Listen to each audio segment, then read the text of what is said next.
Hey guys, I just want to talk about this crazy breakfast burger that I've been seeing.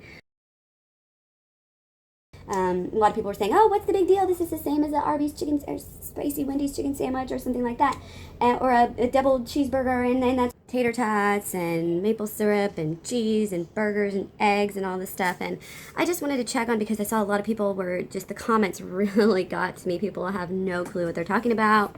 They're either like obese looking or really young, so it hasn't caught up with them yet. The people who are saying, "Oh, the worst thing on there is the syrup," or "the worst thing on there is the potatoes," and I'm just like, oh my goodness, I have to talk about this. So you can see, again, I counted like 36 tater tots or so I put 3.2 servings of just regular tater tots, 1 tablespoon of butter, 6 tablespoons of pure maple syrup, 1 ounce of bourbon. I only put about one and a half slices of bacon, pork, 1 large patty, 1/3 pound of hamburger, 80% lean, mind you, and 2 slices of American processed cheese, and 1 medium egg. So, as you can see, I put it into Chronometer here, and what we have is, sandwich is 1,525 calories. We have, and I'm not going to give you the percentages of everything because, again, mine is set up for 80-10-10. I do 80% carbs, 10% protein, and 10% fats on my high carb, low fat vegan diet. And that's why at 33 years old, I am very active and healthy. And so going down here, yeah, 1,525 calories. That's what some people eat an entire day. I wouldn't recommend that to eat an entire day. Most people who eat this for breakfast are going to be hungry. Maybe not for lunch, but probably by late lunch or dinner, they're going to be hungry for another meal. And usually if you eat a meal like this in the morning, you're going to eat another meal with somewhat high fat in the evening. Very few people are going to go ahead and just have a salad for dinner and really eat nothing else unhealthy for the rest of the day. Most people don't just eat salad for dinner without snacking or binging out after that later because there's just not enough carbs in it to keep us sustained. So we have 143 grams of carbs, which is a lot if you're trying to avoid carbs, but that's actually a really good thing. The potatoes are probably, I think, the best thing, and the maple syrup would be the best things. So be careful who you're taking advice from, especially in the comment sections of videos like this on Facebook. So let's talk about vitamin A for a minute. About 945 grams of vitamin A, and this is the form of it that is, of course, from animals. That is the kind that you can overdose on. So you definitely want to be careful on serving this kind of a meal to young children or kids because their limits are going to be a lot lower. Too much vitamin A actually cause birth defects in women who are pregnant. It can cause liver abnormalities, central nervous system disorders, lower bone mineral density that might increase your osteoporosis risk. And so that's why a lot of people don't realize, Americans have really high osteoporosis and really bad bone density because of the relationship with how much vitamin A they're eating. So it does interfere with bone metabolism. So women consuming more than 6,660 international units daily of vitamin A as retinol. That's the kind from animals. The daily recommended amount is 2,310. They were found to have twice the hip fracture compared to those consuming 1,700 or less. So about 2,000 or so is probably about the cutoff. You want to stick to 1,700 or less.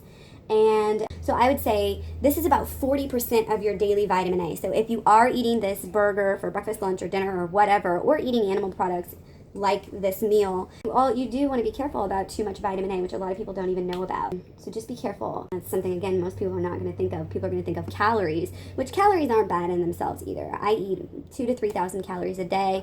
When I first started my high carb, low fat vegan diet, I actually ate 4,000 to 6,000 calories a day for the first 2 weeks. 3,000 to 6,000, and I actually lost 5 pounds still. So I'm living proof that a calorie is not a calorie, and it doesn't necessarily matter. Calories are about the last thing you want to be concerned with. So fat, obviously, this is a huge fat problem. This is about 75.8 grams, and that is about as much as anybody should be eating in a single day ever. When you eat that much fat, it actually clogs everything. We all know it clogs your arteries, but it actually causes diabetes as well. One small hamburger patty, not just the large one, but a small hamburger patty is actually as insulinogenic as a whole cup of whole wheat pasta, 2 slices of cheese, the same thing. So when you add all these combined, it's not the maple syrup, it's not the tater tots. This is insulinogenic food. Look it up. Most people don't know that. You can go to Diabetes Care. It's something that most people don't know about because people relate sugar with diabetes because it affects your insulin,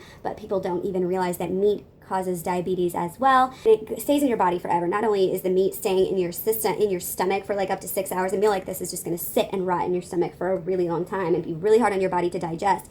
But then the fat goes into your blood cells and starts to coat the insulin. It coats the cell wall. It coats the receptor sites so that nothing gets through. Nothing can work. Your insulin is not taking the sugar over to the receptor sites, and what happens is your blood sugar builds up and builds up and builds up because it cannot be used. So this is actually what causes diabetes, is people eating like this. So be careful for that. Bad fat, there's 2.6 grams of polyunsaturated fat. And the good fats that you want, your omega-3s and 6s, are very, very low. 0.3 grams, 2.3 grams. Omega-6s, everybody gets more omega-6s and we're always out of whack. I don't know why people are mistakenly thinking that there's a bunch of good fats in meat like this, but it's not true, and your levels, your ratios are what's more important. So this is going to keep your levels way out of balance, just like the regular standard American diet. Now let's talk about saturated fat. Saturated fat in this sandwich is 28.4 grams. Now for me, that's 142% of the fat that I would want to consume, the high level of fat that I would want to consume in a day. It's going to be a little bit less for normal people, but when you go and look, heart.org, this is the American Heart Association's website. They say between less than 7% of your daily calories. So if you're eating 2,000 calories a day, this is less than 16 grams is what you should be having. So again, this is 28.4. So yeah, that's almost double the amount of saturated fat that you should have in a single day. People think that you can just go exercise. I saw a lot of comments like that in the comments section of this video. Oh, if you exercise, you'll be okay. Yeah, that's going to help a little bit, but it's definitely protein. Animal protein is very dangerous. People don't realize this. People think that it's good for you, but if you read the China study and a lot of other newer research, as opposed to really old biased research, you will see that animal protein causes cancer. Anywhere over 10% causes cancer, period. It puts you at a very high risk for cancer. If you're eating vegan forms of protein, you can eat as much as you want and it doesn't cause the same effect. Again, read the China study, and don't listen to people who are debunking, like Denise Minger, who doesn't even have any sort of a scientific degree and wants to think that she can go in and critique. And a lot of people get misled by stuff like that. But again, look at people's credentials, look at who pays them. Has 49.7 grams of protein. So that would be like probably about 100% of your protein for the day. All in animal protein, which is not good. And anything else you eat, again, is going to go right on top of that. So you have pus from the cheese, billions of pus cells in here. You're going to have trans fats, which a lot of people don't realize, but actually trans fats are being taken out of a lot of oils and donuts and french fries these days. I'm not recommending those items, although I do eat those items when they're vegan. But beef has more trans fat than french fries these days. Parasites, poop and pee are both shown to be in meat. You have, did I say parasites already? Lots of parasites in the food. Sorry, I have poison ivy here. Endotoxins, which we'll have to talk about what those are. By the way, I want to show you guys this smoothie here. This is 750 this is actually more like 800 calories or so. I've actually been eating nothing but bananas, mostly nothing but bananas and salad for the past couple days. And this is a great way to start your day. I've actually already had 3 bananas for like my early breakfast, and this is kind of like my second breakfast. 7 bananas? 7 bananas, so you have 7 grams of protein. Most people don't know that. And I added in some coconut sugar, raw coconut sugar, which is the very best coconut sugar that you could, or best sugar that you could probably get. And it's also got a little bit of peanut butter to chocolate, which is kind of like my splurge. So it tastes like a milkshake. It's really, really good. I recommend that you guys try this instead of eating your other crap. And you may not be able to drink like such a big one at first, but when you get used to it, this is really the best way for your body. And I've got down to, see if I can just do this here. I weigh 110 pounds right now. This is the lowest I've ever weighed in my life, the most I've ever eaten in my entire life. I'm fit. We go to boxing all the time. I ride my bike. We swim. We do walking, hiking, what am I forgetting? Roller Swimming. skating, all sorts of stuff. I work my ass off taking care of my 2 kids and all this other stuff. And so I really recommend this because, again, when your body has less work digesting, you have more energy to stay fit and healthy. How could I forget about pink slime? Definitely going to be probably some pink slime, which is absolutely disgusting. It's back. It's in more meat than people think. It is absolutely disgusting. It's just a food additive. And it's no more than 25% of any product. So you're buying a slab of whatever. Even they do this with steaks. They're like gluing it back together because it's cheaper for them. And they're able to actually, this lean fat or lean meats that people think are so good is actually has more pink slime because it actually they can remove the fat and add this, and it's got ammonia, citric acid. The resulting product is exposed to ammonia gas or citric acid to kill bacteria. So not only in your meats are you having this pink slime and stuff, you're having ammonia, you're having citric acid. And this is in about 70% as of 2012, and it was making a comeback. So if you think that, oh, my meat is not in this, then think again. Getting a lot of that. Up to 25% of that burger could be pink slime. Yummy. Okay, so the thing about pink slime is a lot of people, turn their nose up at hot dogs and stuff like that. But basically, pink slime is kind of like the same thing as hot dogs. It's all the extra byproducts that they're just putting back because it saves them a lot of money. So not only is it disgusting just to think about that, you're eating like skin, you're eating bones and eyelids and just assholes and stuff of the animals, but also just the fact that it's a processed meat is making your rates of cancer go way up. People are eating this regular meat thinking they're doing better than the people who are sitting there eating their Lunchables and their bacon and stuff like that, and sausage, which is known to be as cancer forming as smoking. So what you're essentially eating is processed meats. Even if you think that your lean ground beef is actually really good for you, it's actually really not. So if you're buying organic meat and it's USDA organic, then it's not going to have the pink slime in it. It shouldn't have the pink slime and the ammonia in it like or conventional meats. And like Costco, even conventional Costco meat does not have the pink slime in it, but it's still going to can be vaccinated, which most of them are. So who knows, like all the crazy stuff that's in the vaccines. And of course, most of everything that I have talked about already is also in organic meat as well. All the trans fats, all the fat. It's not going to have the added hormones, but it's a actually big misconception that regular meat or organic meat even doesn't have any hormones. And we'll talk about this in a second. But first, let's talk about the endotoxins. Basically, dead meat, you're going to have, it's dead meat bacteria is what this is.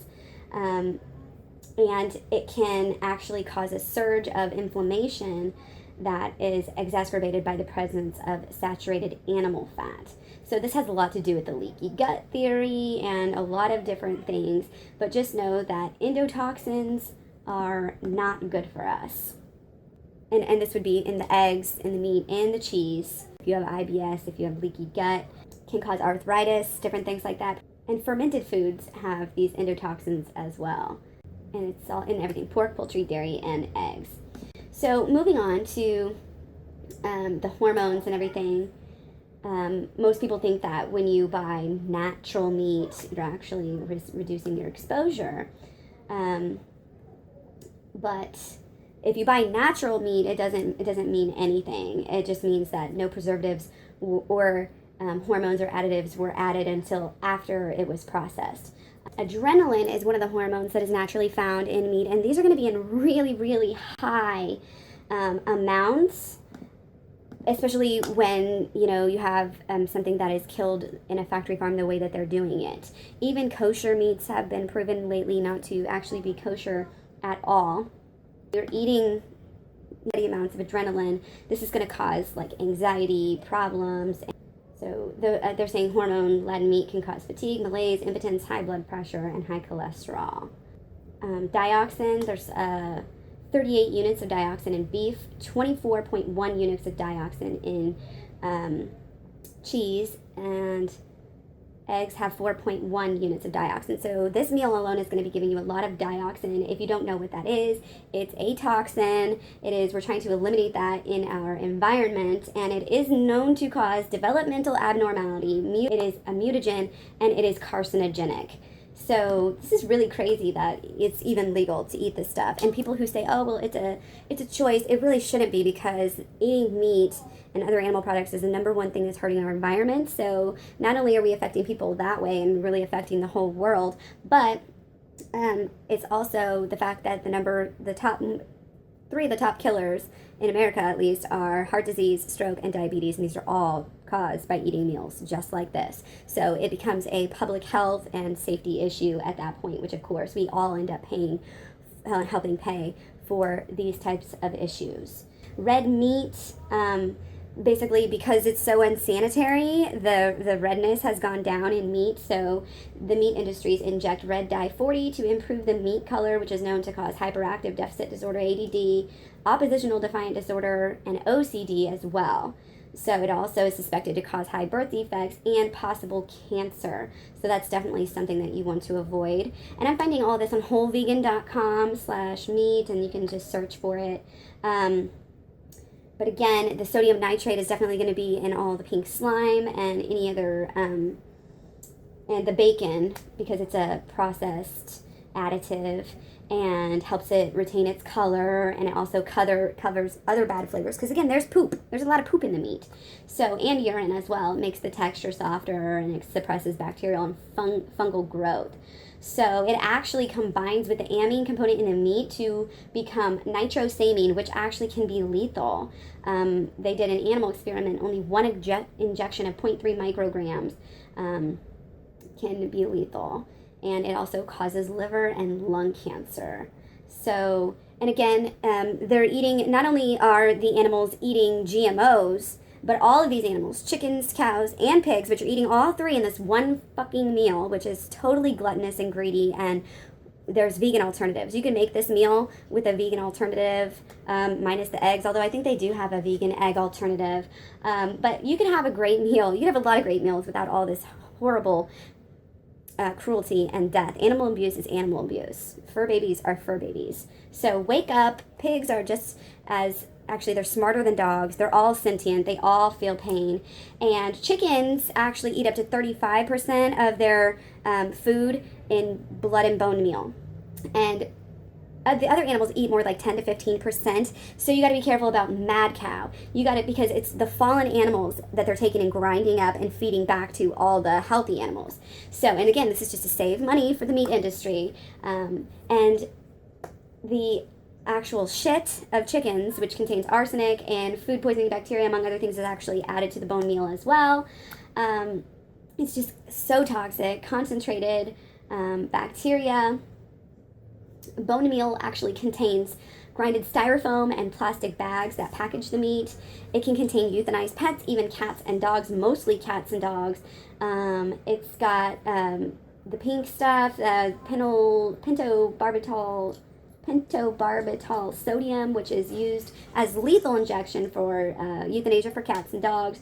It's got vermicide for cats and dogs, and it's got prion, which, like I mentioned, causes CJD or mad cow disease. So this bone meal that they're feeding back to the animals is completely unhealthy, completely unnatural. And again, if you are getting an organic meat, chicken, and bacon, then you're going to be okay, but most people wouldn't be spending the money to eat like this kind of a meal while they're eating organic, because it's just going to be too expensive.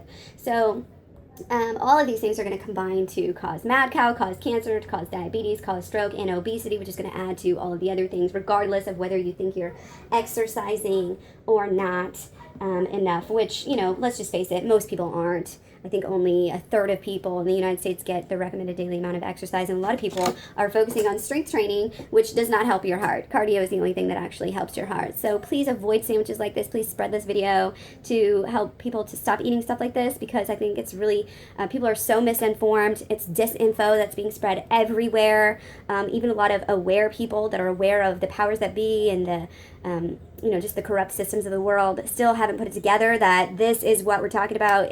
They're attacking us on every way, shape, or form, and we need to absolutely keep this shit literally shit out of our diets. You can, again, check out my other videos for what vegans eat. I do what I eat videos all the time to help with good ideas, because we eat great. We eat all the time. I eat as much as I want every single day, eat till I'm full, and I love the food that I eat, and I wouldn't ever go back to living any other way. And I went vegetarian for the environment. And again, going vegan and vegetarian is the number one thing that you can do for the environment. So you can't call yourself an environmentalist if you're still consuming these cruel products. And so I became vegan for health, and I actually got rid of my IBS. I got rid of my candida and fatigue and all this other stuff, and I just feel so much better. And then now that I've been vegan for a while, about a year and a half now, I actually am getting down to like a goal weights that I never even thought were possible, and I still feel great. And also I have become an ethical vegan as well, where it makes sense to me now, and my desensitization is gone. People who consume products like this, I'm sorry, but you guys have just been brainwashed to think that these lives don't matter, and they do, and it's cruel. So stop animal abuse, and thanks for watching. Don't forget to eat your fruit.